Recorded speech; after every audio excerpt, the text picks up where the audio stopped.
Look at the marks. Identical to Lucy's. But Lucy is in a lead coffin, 6 feet under. In medicine, we call this an impossible recurrence. In Chapter 14, we call it a hunt. If you're finding value in this deep dive into the 1897 record, join the Inner Circle, subscribe, and fuel the research like. And as always, let me know your station in the comments. Let's see the global reach of this mystery tonight. We are diving into Chapter 14. Van Helsing is taking Dr. Seward to the graveyard for the ultimate bedside exam. As a biology student, the idea of a dead body leaving its coffin to feed on children is the ultimate violation of natural law. Seward wants proof? Van Helsing is about to show him an empty tomb. Volume up. Forget the world outside. We're heading to the churchyard. Let's begin. Chapter 14. Mina Harker's Journal. September 23rd. Jonathan is better after a bad night. I am so glad that he has plenty of work to do, for that keeps his mind off the terrible things. And oh, I am rejoiced that he is not now weighed down with the responsibility of his new position. I knew he would be true to himself, and now how proud I am to see my Jonathan rising to the height of his advancement and keeping pace in all ways with the duties that come upon him. He will be away all day till late, for he said he could not lunch at home. My household work is done, so I shall take his foreign journal and lock myself up in my room and read it. September 24th. I hadn't the heart to write last night. That terrible record of Jonathan's upset me so. Poor dear, how he must have suffered, whether it be true or only imagination. I wonder if there is any truth in it at all. Did he get his brain fever and then write all those terrible things, or had he some cause for it all? I suppose I shall never know, for I dare not open the subject to him. And yet that man we saw yesterday, he seemed quite certain of him. Poor fellow, I suppose it was a funeral upset him and sent his mind back on some train of thought. He believes it all himself. I remember how on our wedding day he said, "Unless some solemn duty come upon me, go back to the bitter hours, asleep or awake, mad or sane." There seems to be through it all some thread of continuity. That fearful Count was coming to London, if it should be, and he came to London with his teeming millions. There may be a solemn duty, and if it come we must not shrink from it. I shall be prepared. I shall get my typewriter this very hour and begin transcribing. Then we shall be ready for other eyes if required, and if it be wanted. Then, perhaps if I am ready, poor Jonathan may not be upset, for I can speak for him and never let him be troubled or worried with it all. If ever Jonathan quite gets over the nervousness, he may want to tell me of it all, and I can ask him questions and find out things, and see how I may comfort him. Letter Van Helsing to Mrs. Harker. September 24th. Confidence. Dear Madam, I pray you to pardon my writing, in that I am so far a friend as that I sent to you sad news of Miss Lucy Westenra's death, by the kindness of Lord Godalming. I am empowered to read her letters and papers, for I am deeply concerned about certain matters vitally important. In them I find some letters from you, which show how great friends you were, and how you love her. Oh, Madam Mina, by that love, I implore you, help me. It is for others' good that I ask, to redress great wrong, and to lift much in terrible troubles, that may be more great than you can know. May it be that I see you? You can trust me. I am friend of Dr. John Seward, and of Lord Godalming, that with Arthur Miss Lucy. I must keep it private for the present from all. I should come to Exeter to see you at once if you tell me I am privileged to come, and where and when, I implore your pardon, madam.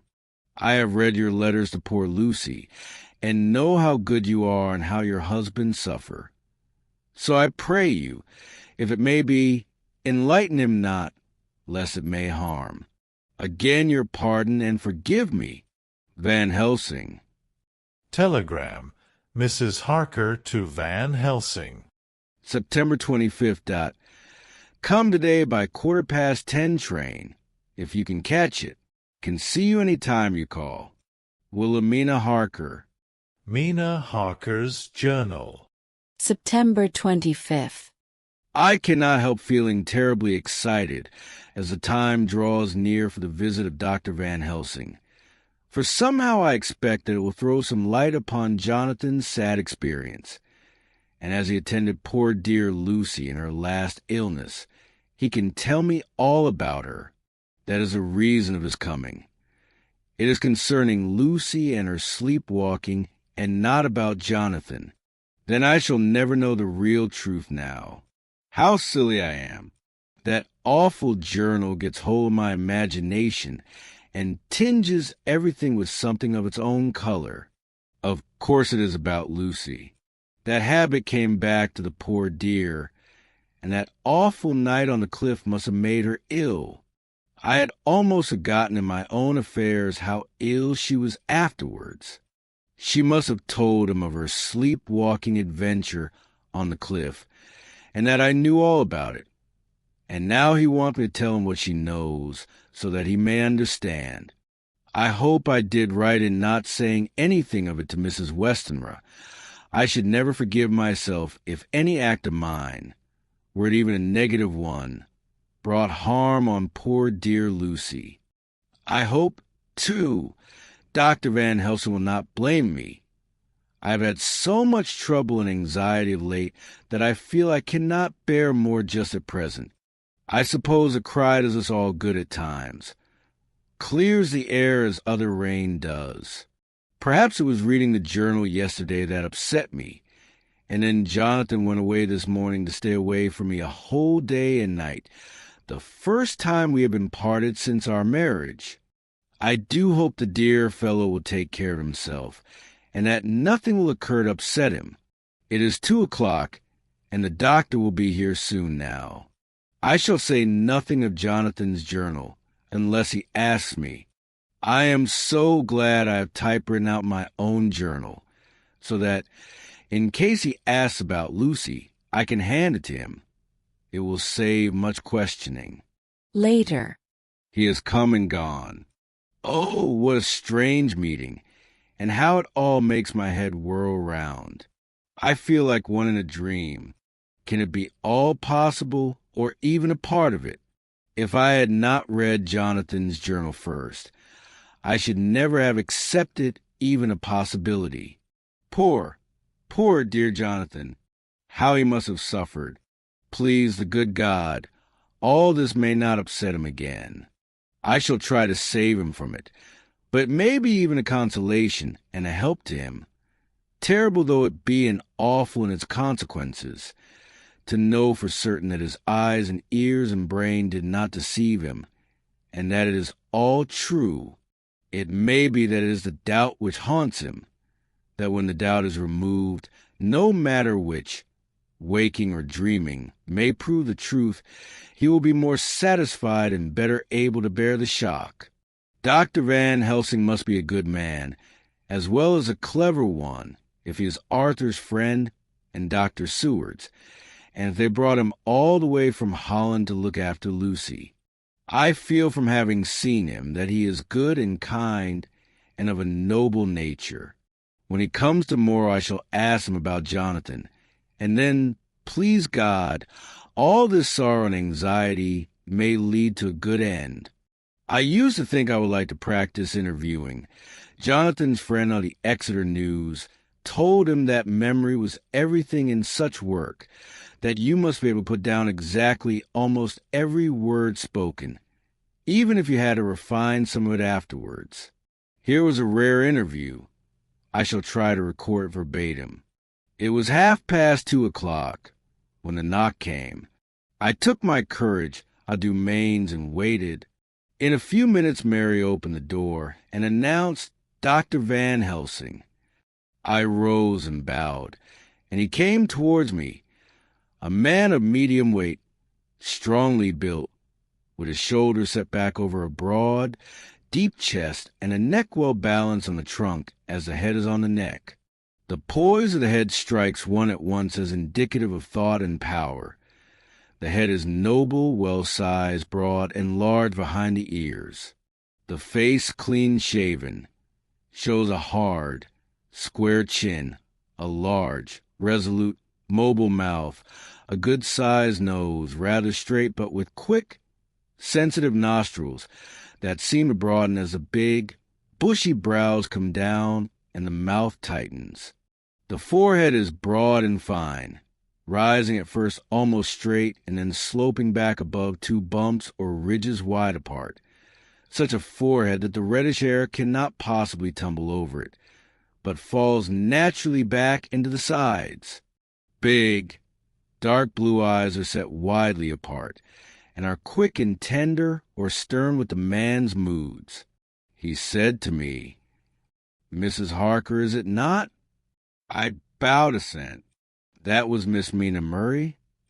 Again I assented. It is Mina Murray that I came to see, that was friend of that poor dear child Lucy Westenra. Madam Mina, it is on account of the dead I come. Sir, I said, you could have no better claim on me than that you were a friend and helper of Lucy Westenra. And I held out my hand. He took it and said tenderly, "Oh, Madam Mina, I knew that the friend of that poor Lily girl must be good, but I had yet to learn." He finished his speech with a courtly bow. I asked him what it was that he wanted to see me about, so he at once began, "I have read your letters to Miss Lucy. Forgive me, but I had to begin to inquire somewhere, and there was none to ask. I know that you were with her at Whitby. She sometimes kept a diary. You need not look surprised, Madam Mina. It was begun after you had left, and was an imitation of you, and in that diary she traces by inference certain things to a sleepwalking in which she puts down that you saved her. In great perplexity, then I come to you, and ask you out of your so much kindness to tell me all of it that you can remember. I can tell you, I think, Dr. Van Helsing, all about it." "Ah, then you have good memory for facts, for details? It is not always so with young ladies." "No, doctor, but I wrote it all down at the time. I can show it to you if you like." "Oh, Madam Mina, I will be grateful. You will do me much favor." I could not resist the temptation of mystifying him a bit. I suppose it is some of the taste of the original apple that remains still in our mouths. So I handed him the shorthand diary. He took it with a grateful bow and said, "May I read it?" "If you wish." I answered as demurely as I could. He opened it, and for an instant his face fell. Then he stood up and bowed. "Oh, you so clever woman," he said. I knew long that Mr. Jonathan was a man of much thankfulness. But see, his wife have all the good things.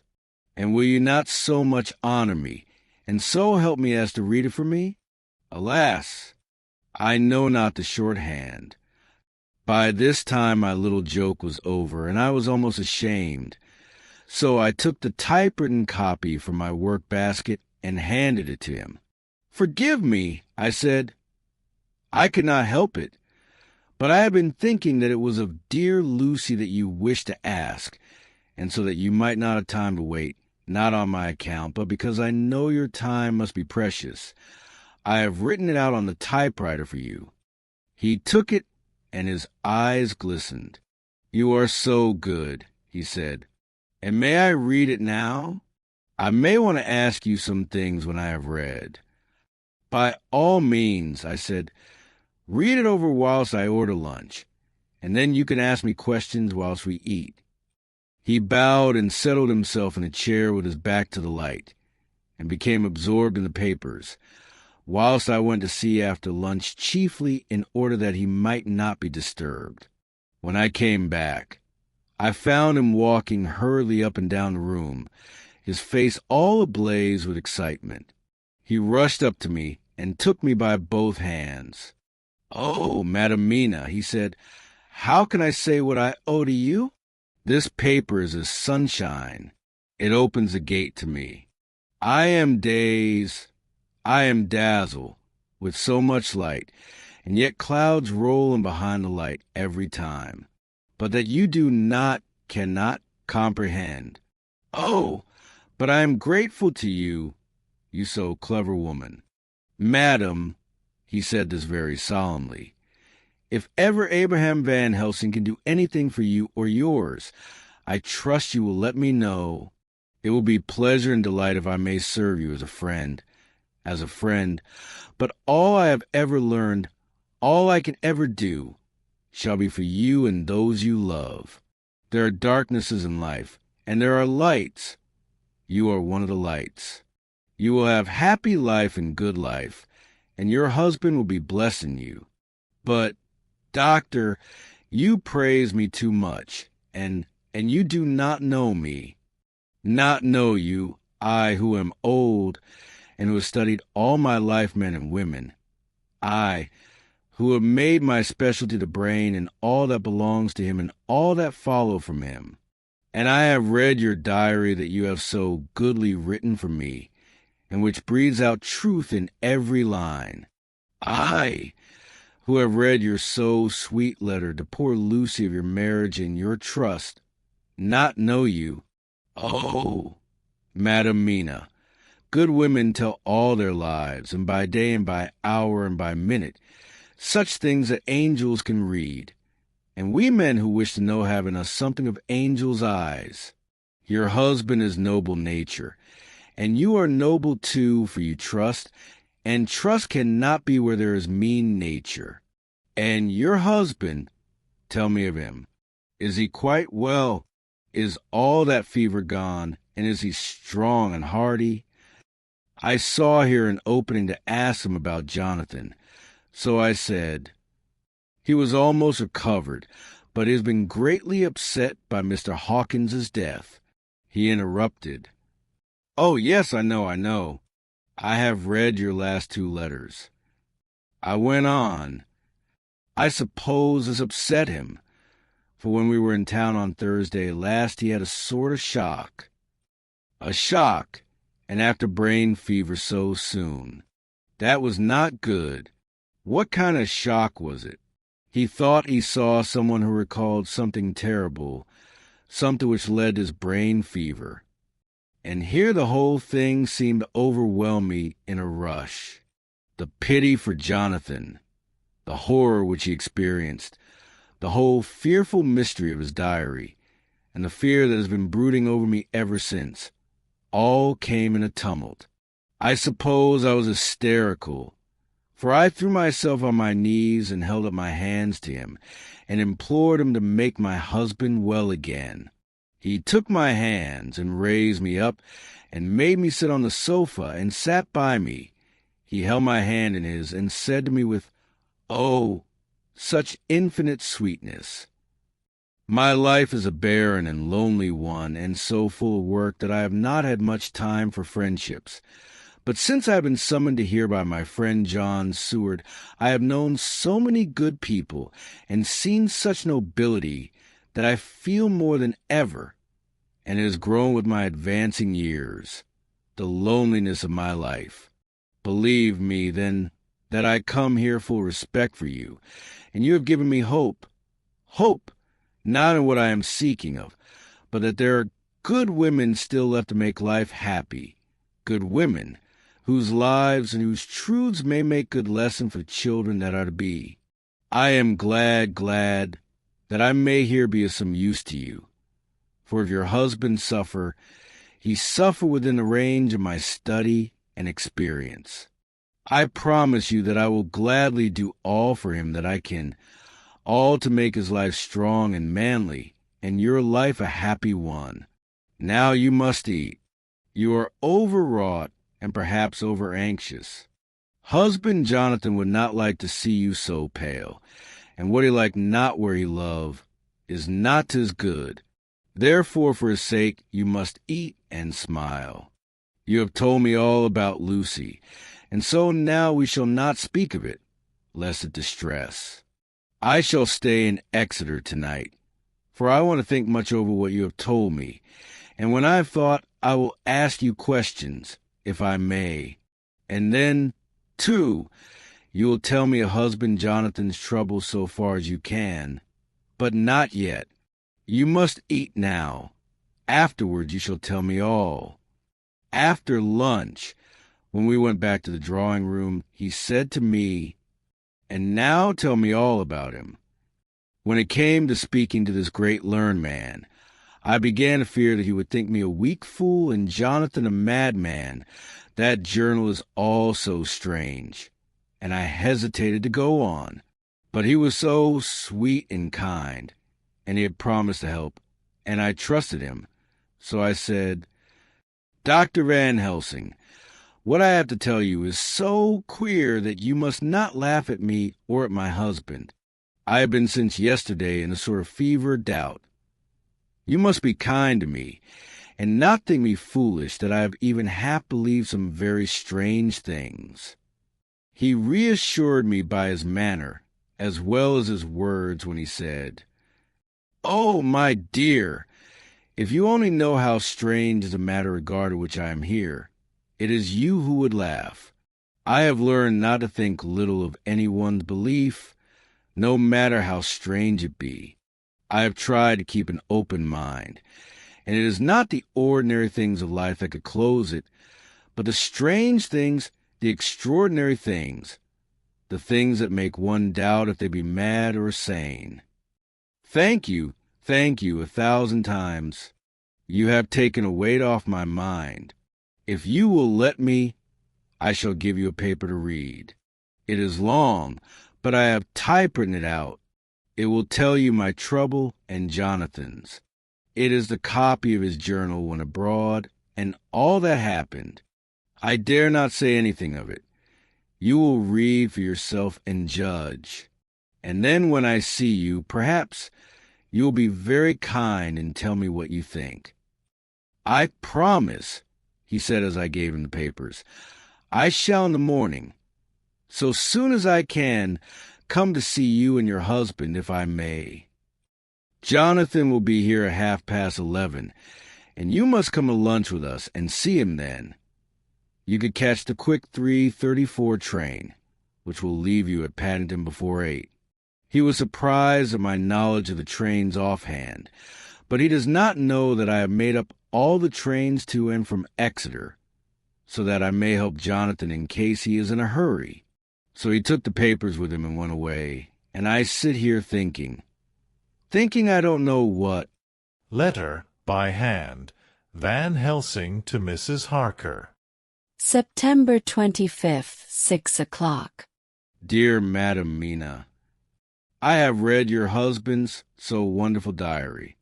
You may sleep without doubt.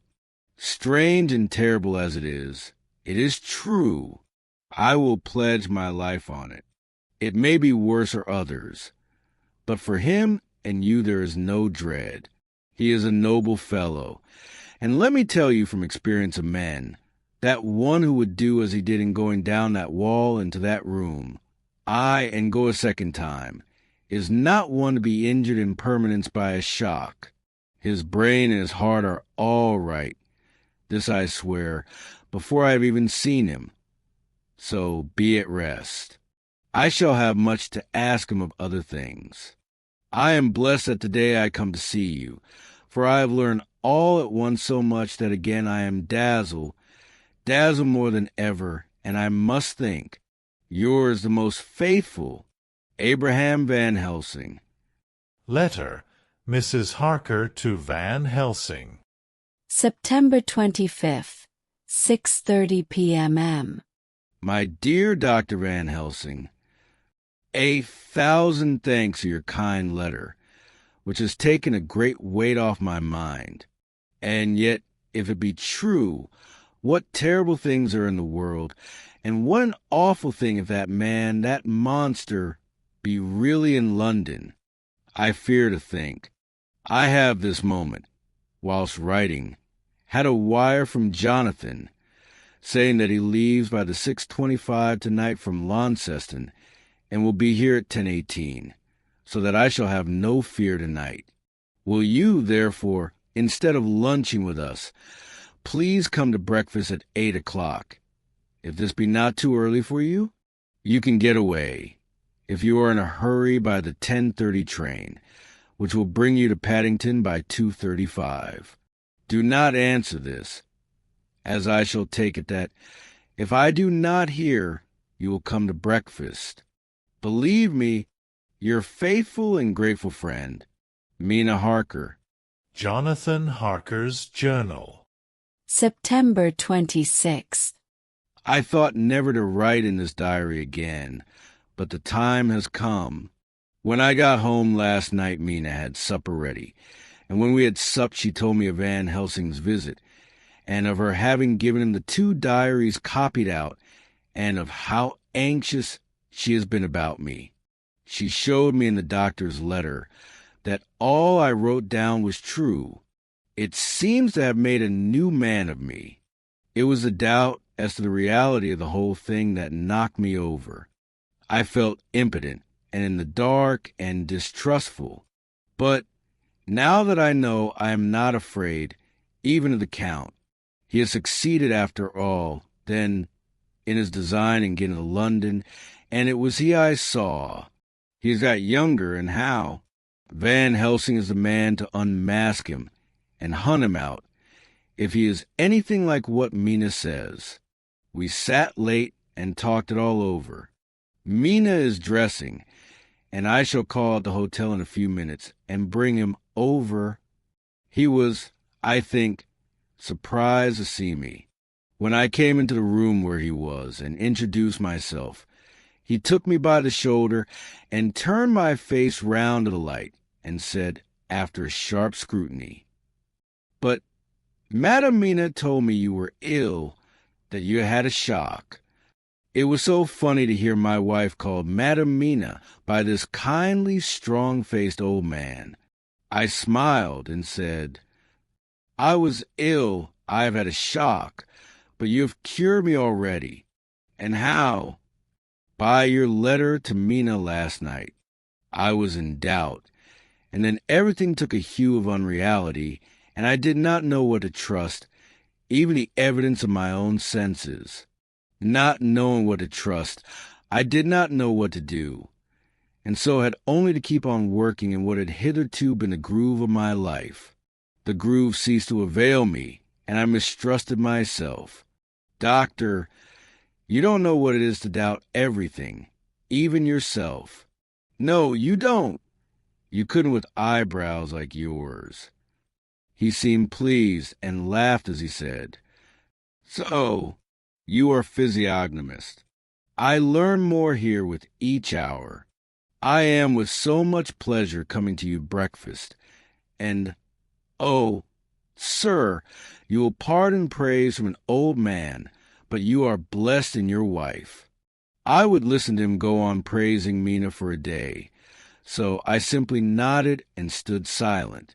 She is one of God's women, fashioned by his own hand to show us men and other women that there is a heaven where we can enter, and that its light can be here on earth. So true, so sweet, so noble, so little an egoist, and that, let me tell you, is much in this age so skeptical and selfish. And you, sir, I have read all the letters to poor Miss Lucy, and some of them speak of you, so I know you since some days from the knowing of others, but I have seen your true self since last night. You will give me your hand, will you not? And let us be friends for all our lives. We shook hands, and he was so earnest and so kind that it made me quite choky. "And now," he said, "may I ask you for some more help? I have a great task to do, and at the beginning it is to know. You can help me here. Can you tell me what went before your going to Transylvania? Later on I may ask more help, and of a different kind. But at first this will do." "Look here, sir," I said, "does what you have to do concern the Count?" "It does," he said solemnly. "Then I am with you heart and soul. As you go by the 10:30 train, you will not have time to read them, but I shall get the bundle of papers. You can take them with you and read them in the train." After breakfast, I saw him to the station. When we were parting, he said, "Perhaps you will come to town if I send to you and take Madam Mina too." "We shall both come when you will," I said.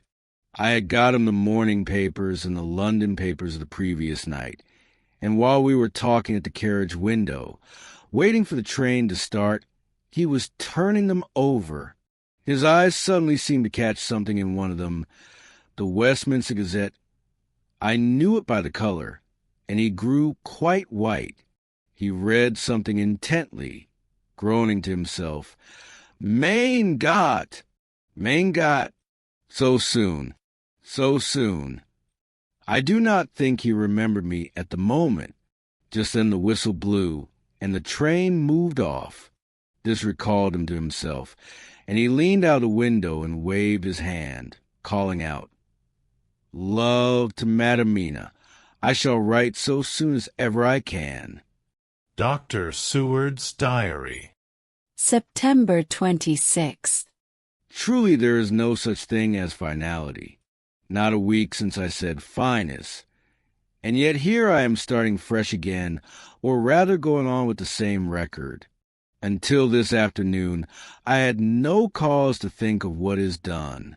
Renfield had become, to all intents, as sane as he ever was. He was already well ahead with his fly business, and he had just started in the spider line also, so he had not been of any trouble to me. I had a letter from Arthur, written on Sunday, and from it I gather that he is bearing up wonderfully well. Quincy Morris is with him, and that is much of a help, for he himself is a bubbling well of good spirits. Quincy wrote me a line, too, and from him I hear that Arthur is beginning to recover something of his old buoyancy, so as to them all my mind is at rest. As for myself, I was settling down to my work with the enthusiasm which I used to have for it, so that I might fairly have said that the wound which poor Lucy left on me was becoming cicatrized. Everything is, however, now reopened, and what is to be the end God only knows. I have an idea that Van Helsing thinks he knows, too, but he will only let out enough at a time to whet curiosity. He went to Exeter yesterday and stayed there all night. Today he came back and almost bounded into room at about 5:30 o'clock, and thrust last night's Westminster Gazette into my hand. "What do you think of that?" he asked as he stood back and folded his arms. I looked over the paper, for I really did not know what he meant, but he took it from me and pointed out a paragraph about children being decoyed away at Hampstead. It did not convey much to me until I reached a passage where it described small punctured wounds on their throats. An idea struck me, and I looked up. "Well," he said, "it is like poor Lucy's." "And what do you make of it?" "Simply that there is some cause in common. Whatever it was that injured her has injured them." I did not quite understand his answer. "That is true indirectly, but not directly." "How do you mean, Professor?" I asked. I was a little inclined to take his seriousness lightly. For, after all, for days of rest and freedom from burning, harrowing anxiety does help to restore one's spirits. But when I saw his face, it sobered me. Never, even in the midst of our despair about poor Lucy, had he looked more stern. "Tell me." I said, I can hazard no opinion. I do not know what to think, and I have no data on which to found a conjecture. Do you mean to tell me, friend John, that you have no suspicion as to what poor Lucy died of, not after all the hints given, not only by events, but by me, of nervous prostration following on great loss or waste of blood, and how the blood loss or waste? I shook my head. He stepped over and sat down beside me and went on. You are a clever man, friend John. You reason well and your wit is bold, but you are too prejudiced. You do not let your eyes see nor your ears hear, and that which is outside your daily life is not of account to you. Do you not think that there are things which you cannot understand, and yet which are, that some people see things that others cannot? But there are things old and new which must not be contemplated by men's eyes, because they know, or think they know, some things which other men have told them. Ah, it is the fault of our science that it wants to explain all, and if explain not, then it says there is nothing to explain. But yet we see around us every day the growth of new beliefs, which think themselves new, and which are yet but the old which pretend to be young, like the fine ladies of the opera. I suppose now you do not believe in corporeal transference. No, nor in materialization. No, nor in astral bodies. No, nor in the reading of thought. No, nor in hypnotism. Yes, I said, Charcot has proved that pretty well. He smiled as he went on. Then you are satisfied as to it. Yes? And of course then you understand how it act, and can follow the mind of the great Charcot, alas that he is no more, into the very soul of the patient that he influenced. No? Then, friend John, am I to take it that you simply accept fact, and are satisfied to let from premise to conclusion be a blank? No? Then tell me, for I am student of the brain, how you accept the hypnotism and reject the thought reading. Let me tell you, my friend, that there are things done today in electrical science which would have been deemed unholy by the very men who discovered electricity, who would themselves not so long before have been burned as wizards. There are always mysteries in life. Why was it that Methuselah lived 900 years, and old Parr 169, and yet that poor Lucy, with her men's blood in her poor veins, could not live even one day? For, had she lived one more day, we could have saved her. Do you know all the mystery of life and death? Do you know the altogether comparative anatomy, and can say, wherefore the qualities of brutes are in some men, and not in others? Can you tell me why, when other spiders die small and soon, that one great spider lived for centuries in the tower of the old Spanish church, and grew, till, on descending, he could drink the oil of all the church lamps? Can you tell me why in the Pampas, aye, and elsewhere, there are bats that come at night and open the veins of cattle and horses, and suck dry their veins? How in some islands of the western seas there are bats which hang on the trees all day, and those who are seen described as like giant nuts or pods, and that when the sailors sleep on the deck, because it is hot, flit down on them, and then in the morning are found dead men, white as even Miss Lucy was. Good God, Professor, I said, starting up, do you mean to tell me that Lucy was bitten by such a bat, and that such a thing is here in London in the 19th century? He waved his hand for silence and went on. Can you tell me why the tortoise lives more long than generations of men? Why the elephant goes on till they have seen dynasties? And why the parrot never die only a bite of cat or dog or other complaint? Can you tell me why men believe in all ages and places that there are some few who live on always if they be permit, that there are men and women who cannot die? We all know, because science has vouched for the fact that there have been toads shut up in rocks for thousands of years, shut in one so small hole that only hold him since the youth of the world. Can you tell me how the Indian fakir can make himself to die and have been buried, and his grave sealed and corn sowed on it, and the corn reaped and be cut and sown and reaped and cut again, and then men come and take away the unbroken seal, and that there lie the Indian fakir, not dead, but that rise up and walk amongst them as before? Here I interrupted him. I was getting bewildered. He so crowded on my mind his list of nature's eccentricities and possible impossibilities that my imagination was getting fired.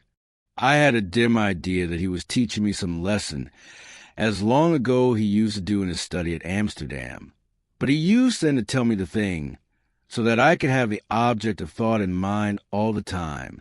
But now I was without this help, yet I wanted to follow him, so I said, "Professor, let me be your pet student again. Tell me the thesis, so that I may apply your knowledge as you go on. At present I am going my mind from point to point as a madman, and not a sane one, follows an idea. I feel like a novice lumbering through a bog in a mist, jumping from one tussock to another in a mere blind effort to move on, without knowing where I am going." "That is good image," he said. "Well, I shall tell you. My thesis is this. I want you to believe. To believe what? To believe in things that you cannot. Let me illustrate. I heard once an American who so defined faith. That faculty which enables us to believe things which we know to be untrue. For one, I follow that man. He meant that we shall have an open mind, and not let a little bit of truth check the rush of a big truth, like a small rock does a railway truck. We get the small truth first. Good. We keep him and we value him. But all the same, we must not let him think himself all the truth in the universe. Then you want me not to let some previous conviction injure the receptivity of my mind with regard to some strange matter. Do I read your lesson right? Ah, you are my favorite pupil still. It is worth to teach you. Now that you are willing to understand, you have taken the first step to understand. You think then that those so small holes in the children's throats were made by the same that made the hole in Miss Lucy. I suppose so. He stood up and said solemnly, "Then you are wrong." Oh, would it were so! But alas! No, it is worse, far, far worse. In God's name, Professor Van Helsing, what do you mean? I cried. He threw himself a despairing gesture into a chair and placed his elbows on the table, covering his face with his hands as he spoke. They were made by Miss Lucy.